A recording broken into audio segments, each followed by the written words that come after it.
जी, इस वक्त मैं मौजूद हूँ कराची के इलाके न्यू कराची में। सैफ मेडिकल की जानिब से यहाँ पर फ्री आई कैंप लगाया गया है। आके आपको कैसा लगा और क्या क्या सहूलत फराहम की जा रही है? जी, सहूलत मौजूद है, वो डेंटिस्ट की भी सहूलत मौजूद है, जनरल फिजिशियंस हैं हमारे पास जो पूरे डे में डिफरेंट टाइमिंग्स में होंगे, नॉर्मली ओपीडी में भी।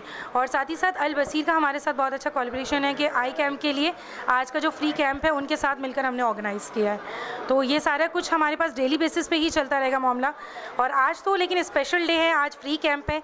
अगर जनरल फिजिशियन के तौर पर या किसी को ज़रूरत है कि कोई दवाई लेनी है, ये सारा कुछ हम यहाँ पर प्रोवाइड कर रहे हैं। आई कैंप जो है उसके अंदर ग्लासेस तक हम प्रोवाइड कर रहे हैं, साथ ही साथ मोतिया का फ्री ऑपरेशन भी हम आपको प्रोवाइड करें, जिसमें आपको सिंगल 1 कॉइन भी यूज़ नहीं करना है।